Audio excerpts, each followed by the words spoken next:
Okay, this next pattern I'm going to teach you about is going to be really good if you're trying to collect information from a very, very large audience. And it's also become really good in remote settings.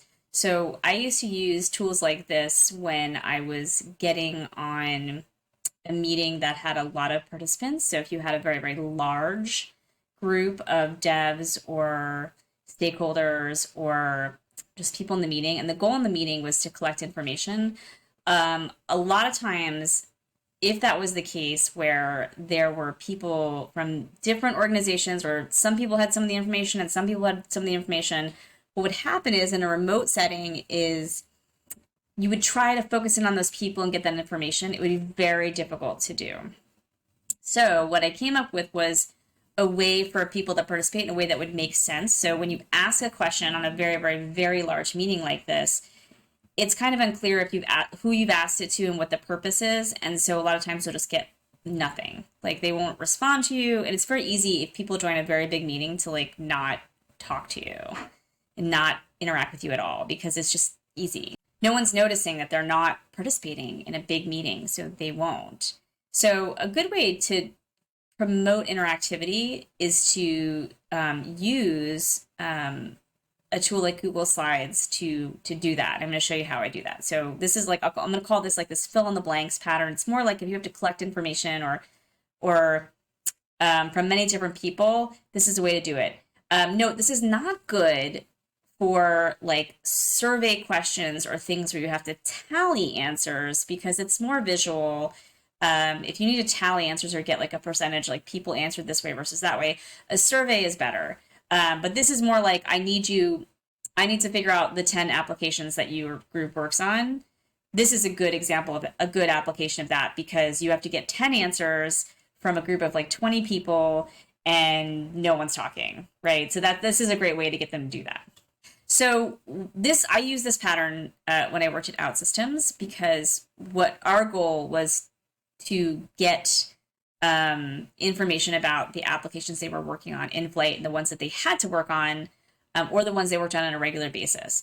And a lot of times we would talk to, sometimes they would lump, unfortunately, because we wouldn't understand some of the structure of the company when we would call these meetings or it was a situation where people from multiple sides of the company who made applications wanted to join, that became kind of messy.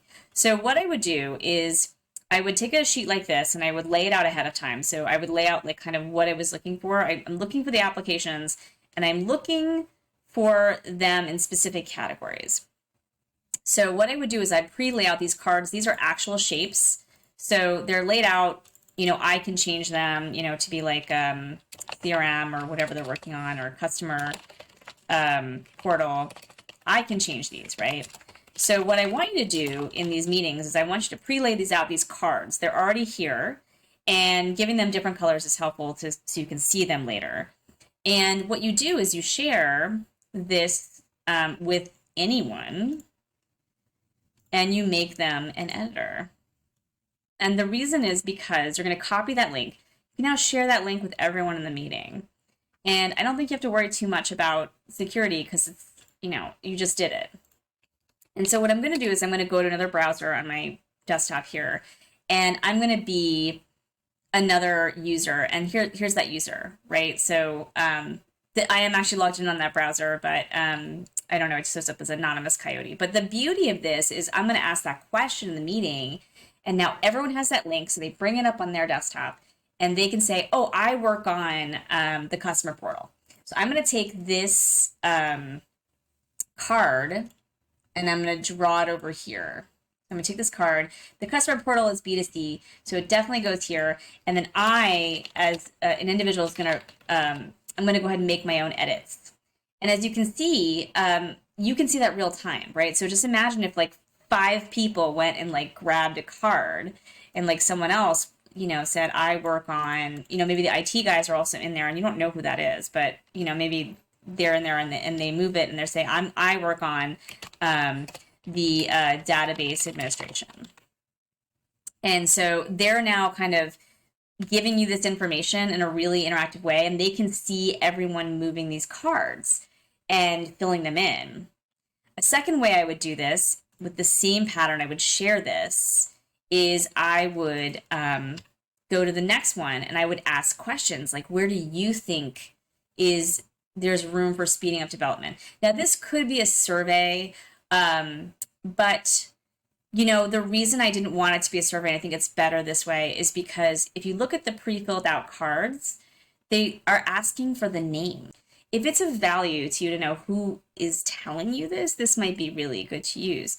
So for me, I wanted to know whose opinion this were. So I'm going to take that second browser, and let's say it's someone who is, writing the APIs and the DBs, or is, managing the schema for the application, and their opinion is like, we're not good at mobile native, right?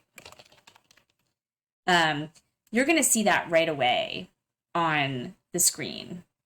And you're going to have this information later where there'll be like a bunch of cards, hopefully that coalesce in one area or another area. And this will tell you a lot about like what the team thinks is their gap as well. That's been really useful later on because you have the product owner's opinion, but, and the manager's opinion, but this gives you some really interesting information about what the team thinks.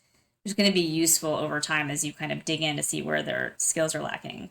And then the third thing that I would do is I would collect a lot of information about the shared services that would connect to these applications. And very similar to the wireframes that you saw in one of the other videos. But in this case, because I'm trying to do it remotely, if I'm just doing the wireframe and doing that now, it may not be as helpful because in application dev, the wireframe is relevant. It's drawn differently for one application versus another one. So that wasn't really helpful for me when I would collect this information. What was more helpful to me was in trying to get people to talk to me. And in a remote setting, when you have a lot of people in that meeting, everyone's very quiet. So this was a great way to say like, okay, when we normally, remember that universal pattern that I would show you about a universal pattern for application? Okay, so now I want you to tell me like what integrations that you already have that we have to care about.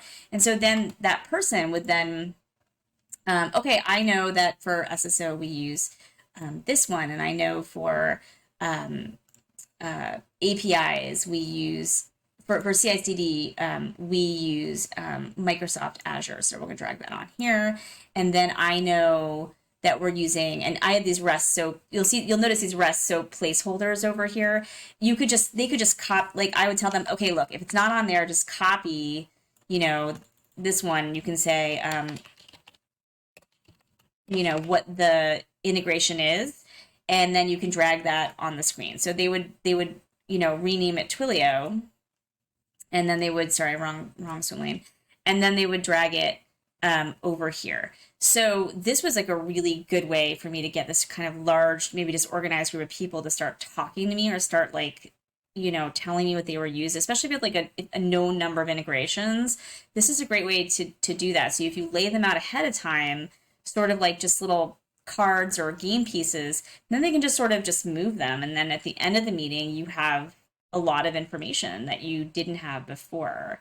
And no one felt singled out, and no one felt like they had to speak up on a Zoom meeting when they're like not on camera and they have to unmute and everything. It was just like a really nice passive way. Or maybe they were out getting their coffee and then they came back and you're like, okay, we're still filling in. So, go ahead and get seated and go ahead and do that. And they can just do it on their own time.